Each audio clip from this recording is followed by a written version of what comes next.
E aí, galera do Fábrica, tudo certo? Estamos aqui, ó, para dar aquela olhada esperta para você sobre o conflito árabe-israelense. Tentar dar uma desconstruída aqui, tentar entender bem, né? Você que liga a televisão e aí, de repente, né, é tomado por uma série de conflitos, de tensões. Exemplo aqui em 2017, o Trump saindo da Unesco, acusando a instituição de ser anti-Israel, tal. E aí, vamos tentar entender como que uma das áreas, né, mais importantes nos conflitos mais relevantes da região do Oriente Médio se estabeleceu. Vamos começar aqui dando essa olhadinha histórica, porque vale lembrar, né, que o Oriente Médio ele é muito importante porque ele é o berço das três grandes religiões monoteístas. O que significa que, se ele é o berço das religiões, em algum momento, né, elas acontecem delas estarem convivendo, acontecendo de maneira conjunta. Então, nem sempre ao longo da história, essa lógica conflituosa, ela existiu, ela fez parte, né, desse cenário. E aí, como é que vai, né? Como é que essa história está estabelecida? A gente tinha, né, de maneira bem sintética, né, até porque a gente tem, por conta do tempo, né, eu tinha as 12 tribos de Israel, né, tinha como principal elemento aqui um cara chamado Abraão, e havia uma profecia de que o filho primogênito de Abraão seria o responsável por levar as tribos de Israel em direção à terra prometida, né, em direção à bênção divina. O que acontece é que Abraão, lógico, né, não ia facilitar as coisas, ele não tinha apenas a sua esposa, ele tinha uma esposa e uma amante, né, tinha uma concubina. E aí acontece que o primeiro filho de Abraão não foi tido dentro do seu casamento, né? Foi tido fora do casamento com essa amante e gerou uma ruptura, né, das 12 tribos de Israel. O primeiro filho que está valendo é o filho de verdade dentro do casamento, né, o filho dentro do casamento, ou é o filho para valer primeiraço 01, né, que nasceu vindo de Abraão. E essa ruptura, né, vai fazer com que as tribos de Israel sigam, né, com Isaac, né, e Ismael. Ismael é o filho de Abraão que vai dar origem ao braço islâmico, né, das tribos de Israel, e Isaac em direção ao judaísmo, né? Vão seguir aqui, curiosamente, né, o diferencial das outras tribos da região era a lógica do monoteísmo, que é a crença em um Deus único. Não sei se você já estudou um pouco e de repente você viu a animação Príncipe do Egito e tal. Você vai lembrar que o povo judeu, né, ele era escravizado. A galera aqui no Egito, né, o povo egípcio escravizava os judeus. Se você viu lá, assiste o desenho, pega os relatos bíblicos na questão histórica, é que o povo judaico vivia aqui, era escravizado, até que Moisés liberta, né, o povo do Egito e vai em direção à Terra Prometida, que é Jerusalém, né, aqui nessa região conhecida como Palestina. Dá uma olhadinha aqui na época, recebeu o nome de Canaã. Então, só para a gente localizar onde a gente está falando, né, bota aqui, ó, Egito, então tem aqui o chifre da África, né, aqui embaixo, Arábia Saudita, Jordânia, Síria, Líbano, e essa região aqui, só para te localizar, ó, cidadezinha de Jerusalém, né, fica aqui. Eu vou ter esses povos, né, ocupando a região, o povo judeu vem para cá. Entre os judeus vai nascer um carinha chamado Jesus Christ, né? Jesus vai dar origem a um novo braço religioso que é o cristianismo. Beleza? Eles estão...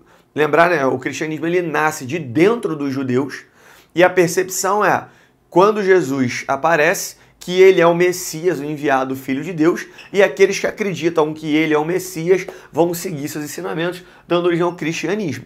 Dentro do judaísmo, Jesus, assim como no islamismo, é mais um profeta, mas o Messias ainda está por vir, né? Enquanto aqui no islamismo vai surgir a figura do Maomé. Beleza? Então eu vou ter essas três religiões nascendo aqui. Como é que esse cenário se apresenta? Você vai lembrar da tua aula de história, né? É chamado Império Romano. Em Roma, a religião judaica, durante muito tempo, ela predominou. A lei mosaica, ela se fazia valer aqui nessa região. Inclusive, os cristãos eram perseguidos. Conhece, você busca a história, né? Você tinha o Coliseu, os cristãos eram jogados aos leões, né? O próprio Jesus, ele é crucificado dentro dessa lógica. E aí o que vai acontecer? No momento onde eu tenho o fortalecimento do cristianismo e a fé cristã se propaga dentro do Império Romano, atingindo os altos escalões, o jogo se inverte. né? Eu vou ter um processo de que o judeu ele passa a ser visto como aquele que perseguiu o profeta, que matou o filho de Deus, e vai começar aqui o que a gente chama de diáspora judaica. Essa perseguição aos judeus vai fazer com que o povo judeu tenha que fugir, né? Vai começar um processo de diáspora, e aí fala de Idade Média, Inquisição, cristãos novos, né? Esse pessoal vai começar um período histórico muito longo de perseguição, enquanto o cristianismo se espraia, né, pelo Império Romano. Com o colapso do Império Romano, eu vou ter aqui essa retração do cristianismo em direção à Europa. E no momento onde o Império Romano colapsa, eu vou ter aqui o Império Bizantino, Turco-Otomano, o povo árabe e a religião islâmica vai começar então a predominar em toda essa região aqui que envolve o Oriente Médio e o norte da África, né? Então no momento onde o Império Romano sai, o cristianismo passa a estar concentrado na Europa e a galera árabe se espraia aqui pelo norte da África e pelo Oriente Médio. Numa boa, então ó, o povo judeu foi perseguido, saiu, né, fugido por da perseguição romana. Com o colapso romano, o cristianismo se retrai e fica na Europa. E aí o islamismo vai passar a predominar aqui, né, e o povo árabe passa a ser o grupo étnico predominante nessa região. Tranquilo isso? Angústias? Algum desconforto? O que vai rolar? No século XIX, eu vou ter o surgimento e fortalecimento de uma ideologia chamada sionismo. O sionismo é a crença judaica, né, uma ideologia judaica, de que o povo judeu ele tem que retornar à Terra Prometida. E onde é que é a Terra Prometida? A Palestina, né? Lembra que os caras saíram de lá, vieram para cá. Então essa aqui é a Terra Prometida, ela é sagrada. E aí o grande ponto é que ela é sagrada para as 3 religiões. Jerusalém é sagrada para cristãos, Jerusalém é sagrada para árabes, para islâmicos, desculpa, e Jerusalém é sagrada para judeus. E a ideia é dizer, ó, a gente tem que voltar para de onde a gente foi expulso, a gente tem que, né, retomar.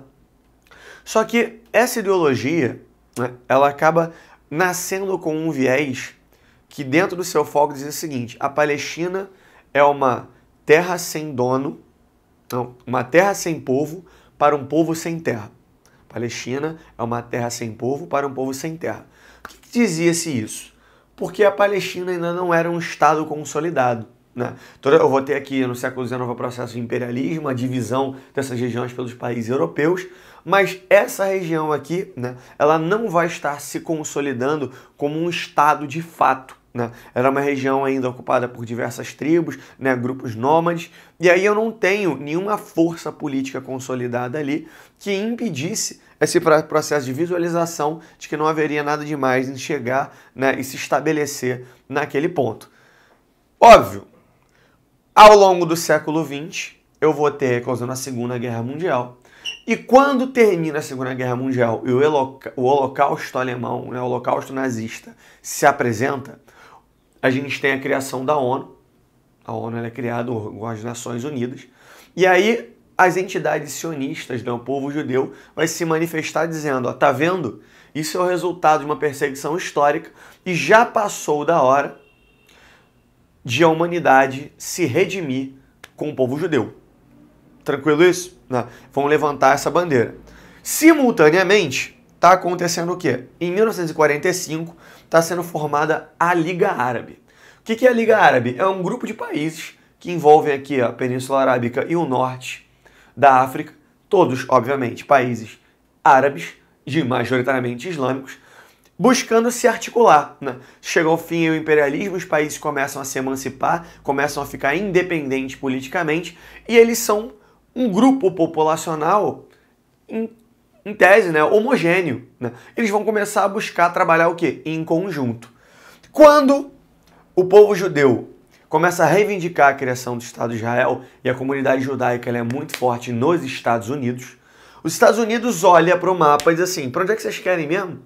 Aqui, ó, Palestina. Aí o cara vê que a Palestina ela é a única região de contato da Ásia com a África. Lembrar que terminou a Segunda Guerra Mundial, estou iniciando a Guerra Fria. E aí, óbvio que do ponto de vista estratégico, é muito interessante para o Ocidente ter um aliado aqui. Colocar um amiguinho nessa região, ou nesse ponto, ele é sensacional para impedir qualquer iniciativa, passar inclusive do ponto de vista militar, de iniciativas de caráter socialista soviético. Então, óbvio, os Estados Unidos vai fazer o quê?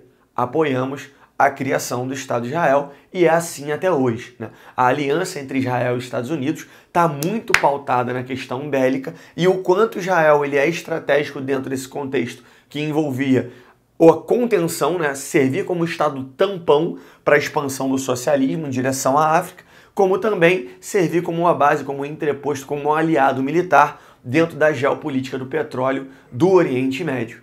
Então, em 1947, eu vou ter a criação do Estado de Israel. A Palestina ela é subdividida e cria-se o Estado de Israel e a área destinada à Palestina. Qual é o problema? É que os povos da região não foram consultados, eles foram desconsiderados durante o processo de negociação, além do que a comunidade judaica ela era muito menor do que a comunidade árabe. E 53% do território foi dado a Israel e 47% do território foi dado aos palestinos, que numericamente eram muito superiores. Então isso causou um desconforto muito grande. E aí, claro, como a Palestina não existia enquanto Estado, enquanto unidade política, quem comprou o barulho foi a Liga Árabe. Em 1948, a gente vai ter a Primeira Guerra Árabe-Israelense. Repare que o nome, né, o contexto, não é a guerra Palestina-Israel, é uma guerra árabe-israelense. Porque como a Palestina, ela dentro desse contexto, ela é muito frágil, quem vai fazer frente ao Estado de Israel é o Egito, é a Arábia Saudita, é a Síria, é o Iraque, é o Líbano, é a Jordânia.